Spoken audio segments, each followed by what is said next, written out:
let's start with the problem. What happens when finance teams wait too long? I'm going to take it away on this one. But I think when we're starting to talk about 3 ways to start the process so you don't lose value, I think the first thing you kind of have to do is a finance and accounting team check-in, alluding to what you were talking about earlier, Barbara. How quickly is your team processing the close?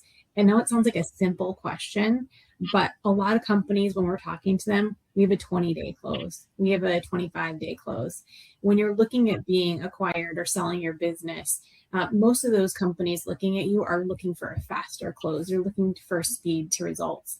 So you want to start setting little targets. Your team doesn't necessarily even have to know about it, but look at that and look at the reconciliations that they're doing in financial statements and analytics. It's not just about when is it pens down, like how long is the full close taking, and set new goals for that.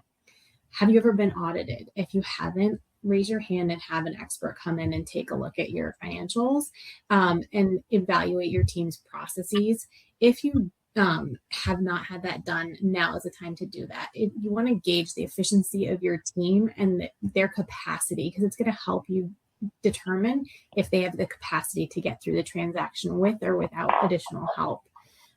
If your team seems clunky, a business that's looking at purchasing your business is going to see that your team feels clunky and tired, and they're going to have second guess your output, your financials, because it doesn't seem like your team is serious and streamlined, if that makes sense.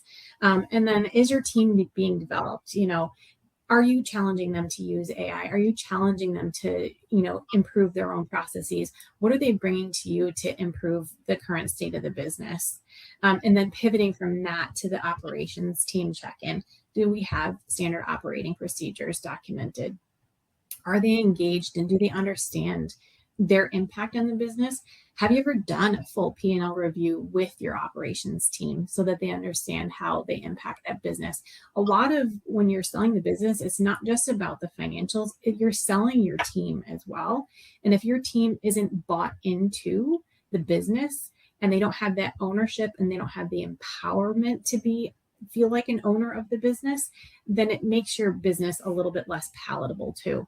If you have a team that is like, yes, we rock, I understand how I fit into this picture, your business is so much more saleable. It's unbelievable.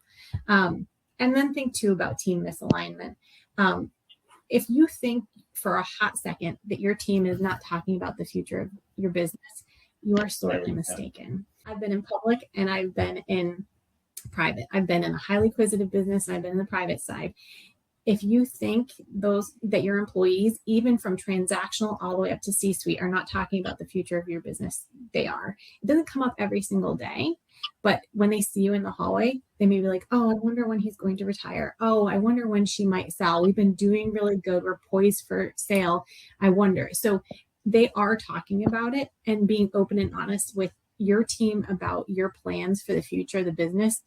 It's just a healthy conversation to have. Now, you don't have to disclose that, hey, I'm going to retire at 67 and sell the business. It doesn't have to be that detailed, but involving them in that conversation of what the future can hold and painting that picture early so that they have buy-in. And again, going back to the ownership piece of it, that can create a path for success. We're working on a manufacturing company, and it was in kind of a rural area of the country. We were doing diligence for the buy side. And we came out, and the management was very adamant that they didn't want anyone to know that they were going through a transaction. So they had told their employees that we were working for the bank. They had some debt, and we were just out doing some work for the bank. And so we went out to the warehouse, and there was a gentleman there who ran the warehouse, older gentleman, had done it probably for 30 years. And we came out, and, he was showing us around, and he said, they think I'm stupid. And I'm like, well, what do you mean? And he said, well, they told us that you guys are here working for the bankers, but we know they're selling business. So yeah, it's, it's hard. Yeah, I have a client going through it right now. And, we're under NDA. We can't talk about it. We have somebody in there helping them right now. But it's hard because I think they think nobody knows. But How do you start prepping your team for a transaction without actually telling them it's happening? I know we just talked about just now, perhaps transparency is the leading practice here. But if there's a scenario in which you don't want them to know, how do you navigate that?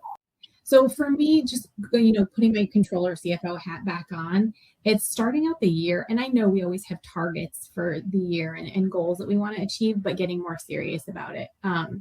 It's buttoning up the close. Do I have an 8-day close now? Let's target a 6-day close within the next 9 months, trying to get the team and turn them into a well-oiled machine. Where are we at with reconciliations? How frequently are we reconciling the bank? What is doing a full balance sheet? You should be doing the balance sheet reconciliations routinely anyway, but a lot of companies are not. So kind of, focusing on improving processes, they won't necessarily read between the lines of that's what's going on, but you're empowering them to make a change in their own organization, their own lives. You're making them more efficient and more driven. And by setting those goals, you're also setting the business up for long-term success in a transaction as well. They just don't know it, but yeah, we're pushing change into the organization.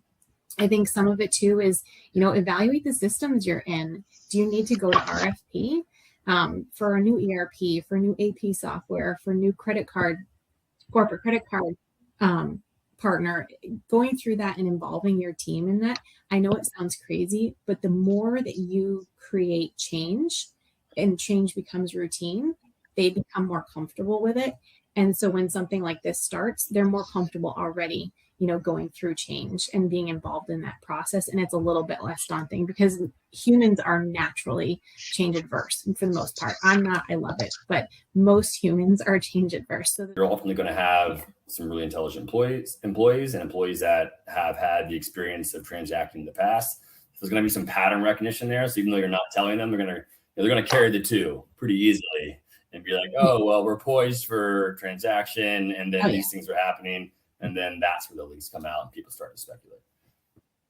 All right. So for me, this is your transaction readiness timeline, right? This is a really helpful representation of a number of critical items during that transaction phase and their associated timing. The key theme here is kind of the shift from structural fixes when you're a year out to actually being ready to execute when you're 6 months out. So being ready to pull that trigger.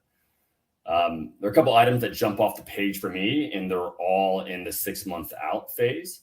One is, augmenting your team for deal capacity. I mean, the truth is transactions are fast paced, or they tend to be, and they are always labor intensive.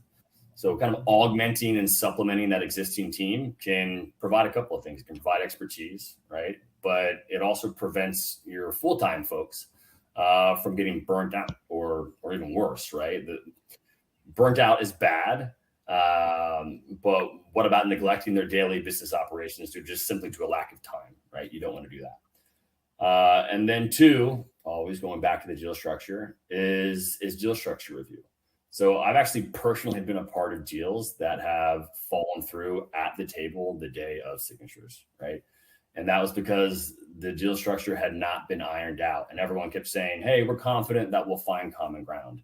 And in the end, folks walked. So getting ahead of how you want to structure the deal, thinking through that, what terms you'd be willing to accept, what terms you wouldn't be willing to accept, that's going to save you time, it's going to save you effort, and it's ultimately going to save you money. Barbara and SK, I got to imagine or anticipate that you may echo my thoughts on the augmenting the team bit, but what thoughts come to mind for you guys? Well, I will say that I 100% agree with augmenting the team, because the worst thing that you can do is, you're 6 months out and people are coming in to do diligence, and you pull everybody and say, don't worry about closing this month or this quarter. We're just going to, we need to set up a data room. We need to get through this sell side diligence. And then the buyer comes in and says, what are your latest financials? And it turns out your latest financials are like 5 or 6 months ago. And you're like, yeah, we were too busy preparing for the deal. That is, you need to augment the team. And SK, I'm sure you agree with that. And I'm sure that you can, I know you've helped, many clients that I'm aware of, You were speaking one of my worst nightmares into existence, Barbara. Augmenting the team is huge. You want to make sure that there's no deal fatigue, because you have to remember that going through this, a lot of your team has never gone through a transaction before. And you may make them, deal fearful at the end of the day to where they don't want to stay on after the transaction. And if you augment your team, it's giving them the opportunity to put their best foot forward so that their future with the new company is insured as well. So it's not just about the financial side of it. It's how are you upskilling and giving your team the best opportunity for their future too.